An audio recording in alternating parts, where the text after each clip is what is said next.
Hey everyone, welcome back. So at a campaign stop in South Carolina, Nikki Haley actually recently made a prediction that Joe Biden will not be the Democratic nominee, that he's going to be kicked off the ballot. They're going to go with someone else. Who really knows who it's going to end up being? And she also takes some shots at former President Donald Trump. So let's go ahead and watch this clip, and then make sure to go ahead and grab your free stocks from Webull in the pinned comment below. Unions. You know what's interesting about this? I was the only candidate that Biden put billboards up against in Iowa. The only one. And in New Hampshire, I was the only candidate that the Democrats went after. And now in South Carolina, I'm the only candidate when that happens. What does that tell you? Biden is worried about us. He's not worried about Donald Trump. Because he knows that he can beat Donald Trump. He knows he cannot beat me. But you look at what happened a couple of days ago. Joe Biden is not going to be the Democrat nominee.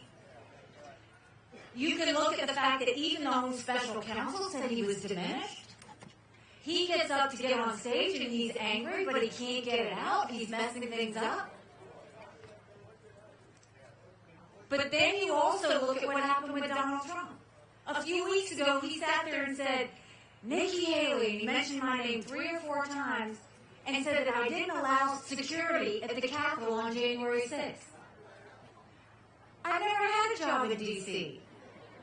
I certainly wasn't in charge of security at the Capitol. But he got me confused with Nancy Pelosi. We deserve better.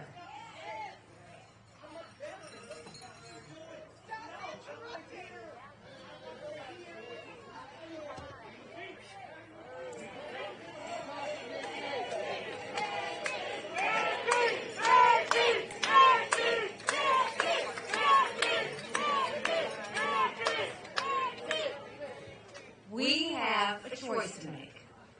Everybody gets to go to the polls starting Monday. And when you go to the polls, you get to decide, do you want more of the same or do you want something new? If you look at what more of the same has given you, it's chaos, it's disruption, it's caused our country to be angry, it's caused them to be divided, it's forgotten what our patriotic feeling is, that we love our country.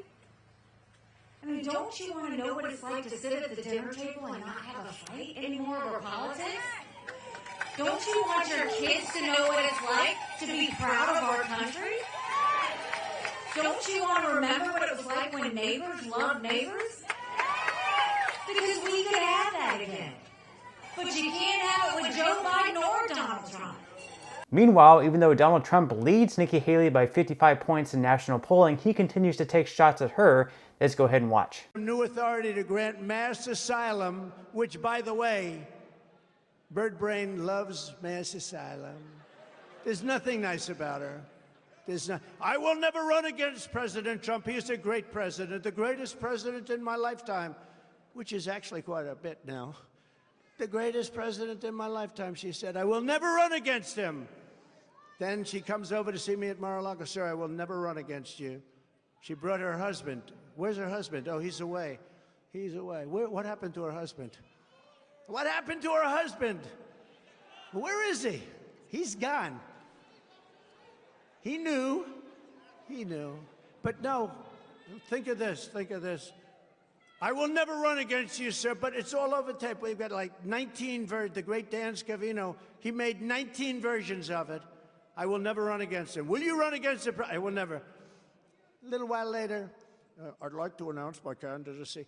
We don't need people like this. And I'll tell you what, she did a job. She was fine. She was okay. But I didn't put her there because I wanted her there at the United Nations. That was up to me. I wanted to take your lieutenant governor, who's right here, and make him governor. That's what I wanted. And I wanted you to have Peggy as a first lady. Got the best first lady. So that's a lot of truth to that, too. Because this man, when I was campaigning, For a long time, I got along with her, made contributions to the governor. She'd always called contributions for years. And then I decided to run, and I said, one person I know I have is Nikki. I have Nikki Haley. Tricky Nikki. I have Haley. And so now I announce, and I call various people for endorsements. I don't think they mean much unless it's my endorsement, right, Henry? It doesn't mean much. And she didn't return my call. This years ago. And then I call her again. Finally, she returns, no, I'm sorry, I'm with somebody else. I won't tell you who because it happens to be now a friend of mine. We've all unified and friends. But you know what? It's not China, no. No, it's not China. But I had a man who, at the time I didn't know, the lieutenant governor believed in Donald Trump. He believed in me. And I had the lieutenant governor, and the governor had some other candidate. And Henry, we blew that field away like nothing, right? And he and Peggy, at 6 in the morning, I said, who the hell is the guy? I said, that guy is campaigning like hell, your lieutenant governor. And I wanted him because I felt he deserved it. We won. And I'll never forget my speech. I said, I would much rather have the lieutenant governor than the governor. This is after we won. And everyone understood exactly what I meant. But he became the governor, and you're one of the most popular governors and maybe the best governor in the whole country.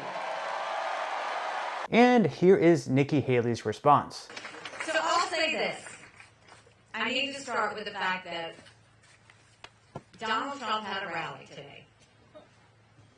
And in that rally, he mocked my husband's military service. And I'll say this. Donald, if you have something to say, don't say it behind my back. Get on a debate stage and say it to my face.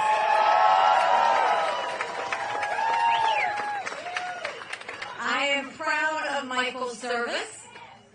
Every military spouse knows it's a family sacrifice. I have long talked about the fact that we need to have mental competency tests for anyone over the age of 75.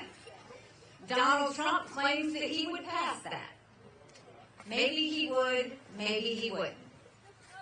But if you mock the service of a combat veteran, you don't deserve a driver's license, let alone being President of the United States. Now, in my opinion at least, Trump attacking Nikki Haley probably isn't really the smartest move on his part.